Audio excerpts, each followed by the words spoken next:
Namaste, Shivsha. Welcome, students, to the part 11 of online initiative for the subject investment banking and financial services. This is unit number 3, and we were learning leasing and hire purchase. So, hello.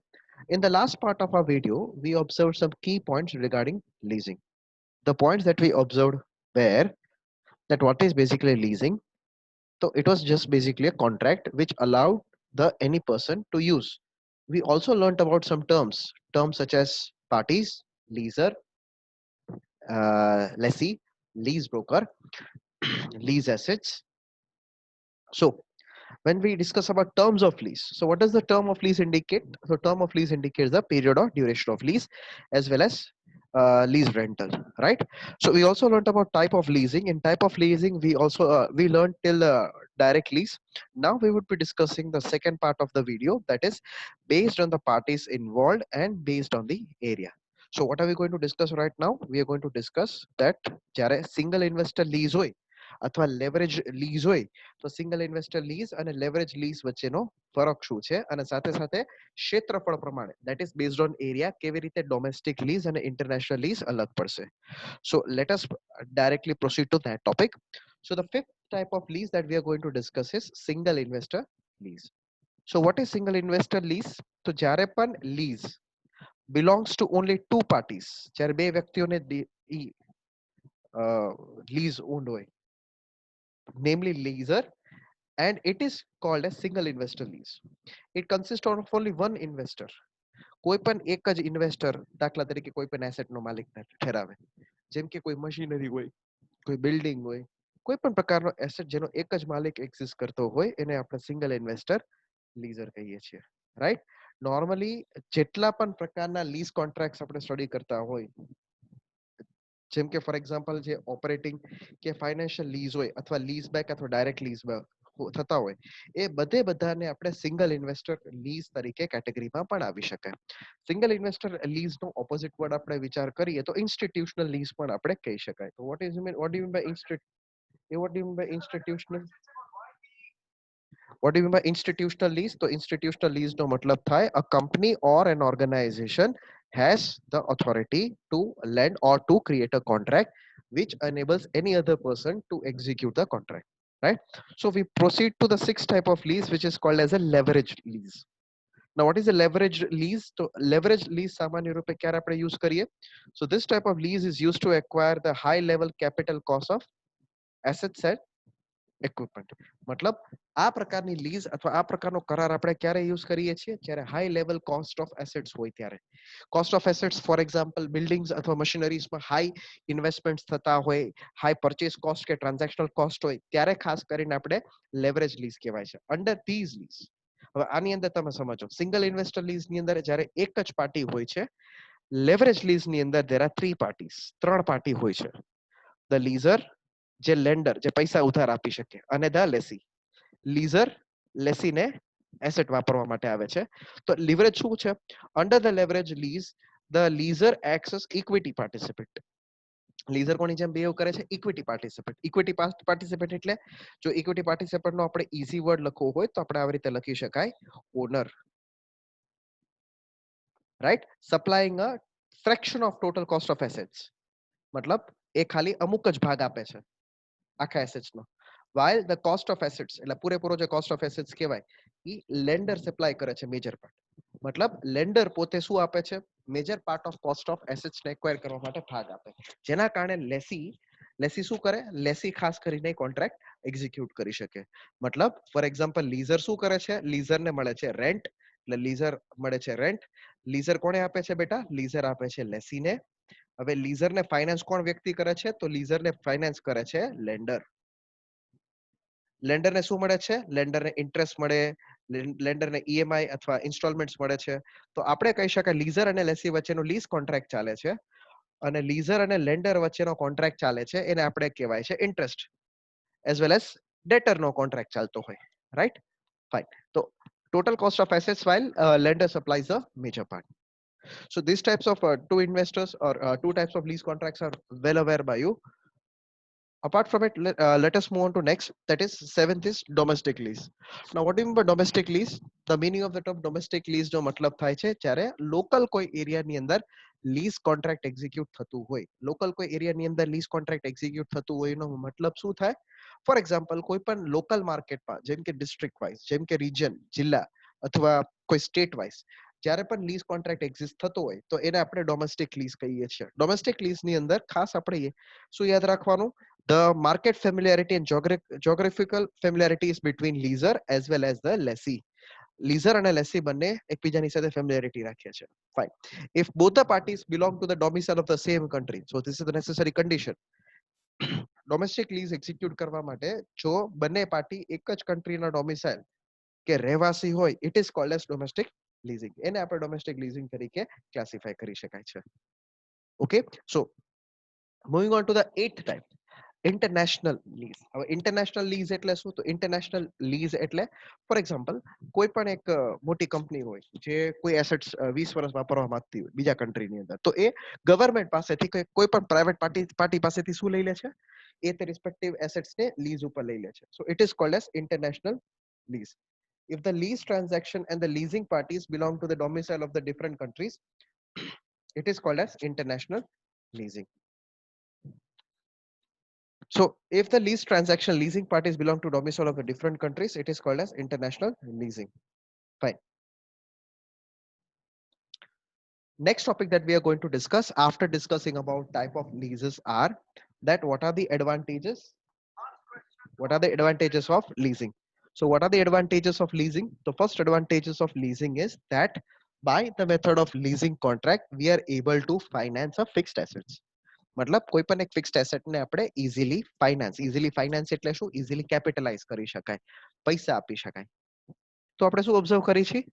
Lease finance helps to mobilise finance. Lease finance શું કરે છે? ફાઇનાન્સને mobilise કરવા, ફાઇનાન્સને એક જગ્યાએથી બીજી જગ્યાએ લેવામાં. For large investments in land. For large investments એટલે શું? મોટા મોટા ઇન્વેસ્ટમેન્ટ્સ લેન્ડ ઉપર કરતા હોય, બિલ્ડિંગમાં કરતા હોય, અને plant and machinery other fix equipments which are used in business concern, જે બિઝનેસ કન્સર્નમાં યુઝ કરતા હોય.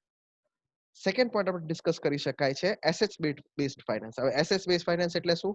Leasing provides finance facilities to procure assets. Leasing શું કરે છે? ફાઇનાન્સિંગની પ્રોક્યોરમેન્ટ કરે છે. જેમ કે કોઈ પણ એસેટ હોય તો એ એસેટના આધારે ફાઇનાન્સિંગ થાય. જેમ કે કોઈ પણ ડેફિનેટ પ્રોપર્ટી છે તો પ્રોપર્ટીના આધારે તમને શું ઇશ્યુ થાય છે? લોન ઇશ્યુ થાય છે, right? So leasing provides finance facilities to procure assets and equipments for the company. Hence it place a very important and additional source of finance. એક બહુ મહત્વપૂર્ણ અને વધારાનો સોર્સ ઓફ ફાઇનાન્સ તમને મળે છે, right? The third advantage of leasing is that જે leasing નો જે કોન્ટ્રાક્ટ હોય એ બહુ જ સરળ હોય, ઈઝી હોય. It is very convenient, it is very easy to execute, as well as it can directly, એટલે assets can directly be utilized without purchasing. This type of finance is suitable where the company uses the assets only for a particular period or particular purpose. કોઈ પણ એક particular period માટે or particular purpose માટે જ્યારે પણ ઉપયોગ થાય એના માટે આપણે યુઝ કરીએ છીએ. The company need not spend or invest huge amount for acquiring of assets or equipments. કંપનીએ મોટા અમાઉન્ટ કે મોટી રકમ સ્પેન્ડ કરવાની જરૂર પડતી નથી. કંપની ડાયરેક્ટલી છે ને એ સ્પેન્ડ કરવાની બદલે શું કરી શકે? એ બીજા કામ માટે યુઝ કરી શકે. જેમ કે રો મટીરિયલ એક્વાયર કરવા માટે, મેન પાવર એક્વાયર કરવા માટે, આ બધી વસ્તુ યુઝ કરી શકે છે for acquiring the assets or fixed equipments. Fourth આપણે ઓબ્ઝર્વ કરીએ છીએ low rate of interest. Now what is low rate of interest? તો લો રેટ ઓફ ઇન્ટરેસ્ટ ની અંદર ફોર એક્ઝામ્પલ લીઝ રેન્ટ શું છે બેટા? તો લીઝ રેન્ટ જેમ લખેલું છે, lease rent is fixed by lease agreement. Lease કરાર જે નક્કી કરે છે એ એનાથી તમે લીઝ રેન્ટ ફિક્સ કરી શકો. અને એ કોના આધારે નક્કી થાય છે? And it is based on the assets which are use by business concern. Business concern જે એસેટ્સ યુઝ કરે છે એના આધારે હોય છે. Lease rent may be less when compared to the rate of interest payable to fixed interest leasing finance or debt finance. એનો મતલબ થાય કે આપણે જે લીઝ રેન્ટ પે કરતા હોય એ ઓછો હોય છે in comparison to interest paid on assets. હવે કોઈ પણ એસેટ પરચેસ કરી લેતા હોય તો આપણે શું પે કરવું પડે? એસેટ ઉપર પ્રિન્સિપલ એ તમારે પે કરવું પડે, સાથે સાથે ઇન્ટરેસ્ટ એ પે કરવું પડે. આ કેવો ફાયદો છે? લીઝ ઇન્ટરેસ્ટ એક તો ડેટ લોન કે લોન ફાઇનાન્સ કરતા ઓછો હોય, એટલે તમે વાપરી પણ શકો છો અને સાથે સાથે તમને બેનિફિટ પણ રહે છે, right? Fifth one, simplicity. Simplicity એટલે શું કહેવાય? Lease formalities and arrangement of lease finance facilities are very simple. Lease formalities જે કહેવાય છે અથવા arrangement of lease finance facility, આ બધી વસ્તુ કહેવાય ને બહુ સિમ્પલ બને છે અને ઈઝી પણ હોય છે. If the lessor agrees to use the assets or fixed equipment by the lessee, the leasing arrangement is mostly finished. मतलब જે લીઝર પોતે જ્યારે ઈ એસેટ્સ વાપરવાનું ચાલુ કરી દે છે, લીઝર પોતે જ્યારે ઈ એસેટ ચાલુ વાપરવાનું ચાલુ કરી દે ત્યારે એ કરાર શું થાય છે બેટા? ત્યારે એ કરાર પૂરો થાય છે. Right? So after completion of this fifth point, we proceed to next. The next advantage that it is observed is that there is a relatively lower transaction cost. Now what is lower transaction cost? Transaction cost નો મતલબ થાય વહીવટી ખર્ચ ઓછો બને છે. So as it is observed that when company mobilizes finance through debt or equity, જ્યારે પણ કોઈ કંપની પોતાના finances એટલે capital debt કે equity થી જ્યારે mobilize કરે, they have to face some amount of transaction cost. અમુક વહીવટી ખર્ચો એમને કરવો પડે છે. But in case of leasing finance જ્યારે પણ થતા હોય, transaction cost or floating cost. Transaction cost એટલે શું? ડોક્યુમેન્ટેશન નો ખર્ચો, જે અમુક લોન ના જે ખર્ચા તમારે ચૂકવવા પડે, or floating cost એ ઓછા બને છે when compared to other sources of finance. સાતમો પોઈન્ટ આપણે ઓબ્ઝર્વ કરી કે રિસ્ક નો ઘટાડો થાય છે. Leasing finance reduces the financial risk of the lessee. Hence, it need not buy the assets. Assets ખરીદવાની જરૂર નથી પડતી. If there is any price change in the assets, કોઈ પણ price change હોય છે, it will not affect the lessee. આઠમો point આપણે ઓબ્ઝર્વ કરી છે કે એ સારો વિકલ્પ કહેવાય. બાકી બધા કન્સર્ન કરતા હોય, પર્ચેસિંગ કરતા હોય, રેન્ટિંગ કરતા હોય, એનું રીઝન છે કે એટલીસ્ટ પાર્શિયલ ઓનરશિપ અને યુસેજ તમને મળે છે. તો શું લખેલું છે આઠમા પોઈન્ટમાં? Nowadays, most of the commercial banks and financial institutions are providing lease finance to the industrial concern. અને એની સાથે સાથે શું, અમુક બેન્કિંગ ફાઇનાન્શિયલ ઇન્સ્ટિટ્યુશન્સ ની પાસે સ્પેશિયલાઇઝ્ડ લીઝ કંપની હોય છે, એટલે એક્સપર્ટ લીઝ કંપની જે આ કામ કરી શકે. They are established to provide faster and speedy arrangement of lease finance. એવી રીતે જ સ્થાપવામાં આવે જેના કારણે ઝડપથી અને સક્ષમ રૂપે એ લીઝ ફાઇનાન્સ કરી શકે છે. Now let us understand the limitations of leasing. Now what is limitation of leasing? The limitation of leasing આપણે directly observe કરી શકીએ કે પહેલી વસ્તુ, the major limitation of leasing is that ownership lies with the lessor. Basically માલિકત તો તમને ભાડે આપે છે વાપરવા માટે, એટલે ટાઇટલ ઓફ ધ એસેટ્સ કહેવાય. અલ્ટિમેટલી એ નક્કી કરે કે આ કન્ડિશનમાં મને એસેટ પાછી મળી જવી જોઈએ, એટલે એ એનો માલિક થઈ જાય છે. So lessee has only the right to use assets. લેસીને ખાલી અધિકાર જ છે, એ ખાલી યુઝ કરી શકે for a definite period of time, for a definite amount. જો અમાઉન્ટ પે ન કરે અથવા જો કોઈ ખોટી રીતે એસેટનો ઉપયોગ કરે તો પછી લેસી એ એસેટ યુઝ કરવા પાછળ અધિકાર ગુમાવી બેસે છે. The title of the assets remains with the lessor. Second observe થાય છે the prohibition of alterations. Generally, lessee is prohibited to make alterations or improvement on leased assets. લેસીને અટકાવવામાં આવે છે to make alterations or improvement. એટલે કોઈ પણ પ્રકારનો change કરવામાં, કોઈ પણ પ્રકારનો સુધારો કરવામાં લીઝડ એસેટ્સમાં, જેમ કે કંઈ પણ ઇમ્પ્રુવમેન્ટ કરવી છે, કંઈ પણ મેન્ટેનન્સ કરવી છે, તો ડાયરેક્ટલી કોની ઉપર ડિપેન્ડન્સી આવે છે? ડિપેન્ડન્સી આવે છે લેસર ઉપર. લેસી પોતાની જાતે કઈ ન કરી શકે, એટલે લેસીની કોની પરમિશન જોઈ છે બેટા? તો લેસીની પરમિશન જોઈ છે લેસરની. વગર લેસરની પરમિશને કોઈ દિવસ લેસી કોઈ પણ પ્રકારની સ્ટેપ કે કોઈ પણ વસ્તુ કામ ન લઈ શકે છે. Residual value. Lessor is the owner of the leased assets up to the terminal value of the assets. Terminal value ને આપણે આવી રીતે પણ ક્લાસિફાય કરી શકાય. It is also called as the scrap value or the last known market value. તો આપણે લખ નાખી last known market value, right?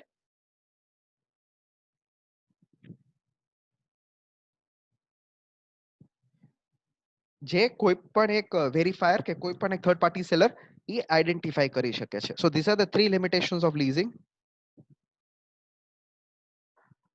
The fourth limitation of leasing is restrictions. So restrictions કે શું કઈ વસ્તુ અટકાય છે? Sometimes lease agreement may impose some restrictions. ઘણીવાર lease agreement થોડા ઘણા restrictions રાખે છે કે આ કન્ડિશનમાં તમે lease equipment ન યુઝ કરી શકો.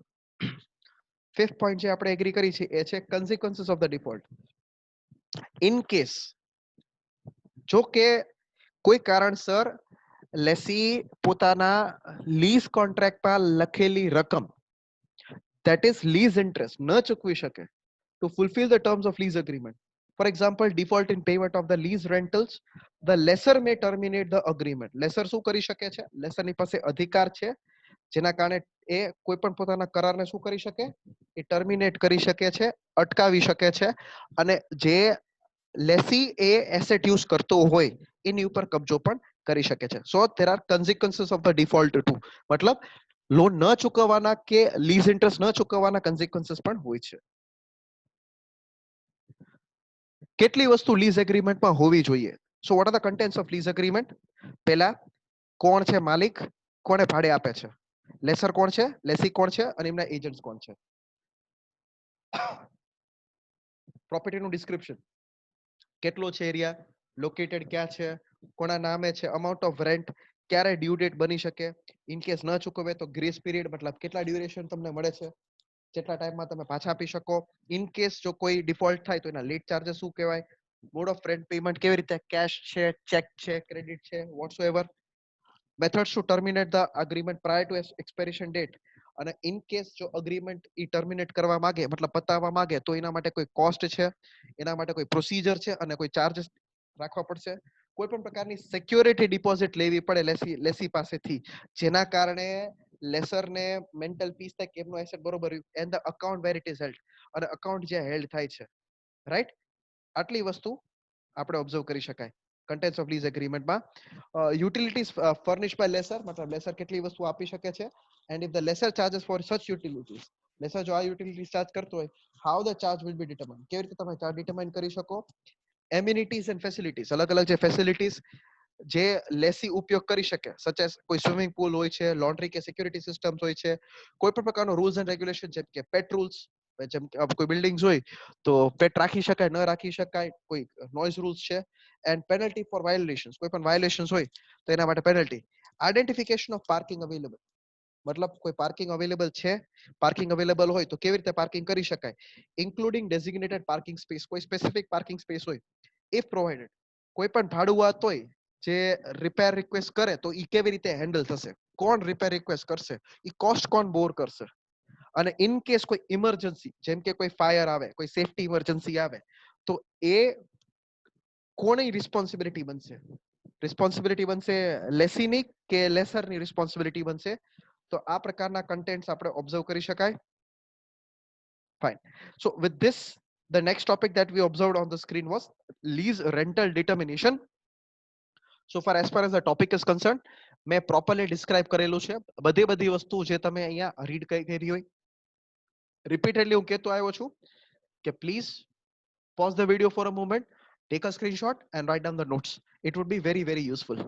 So with this, I put an end to my video. Thank you very much. Have a nice day.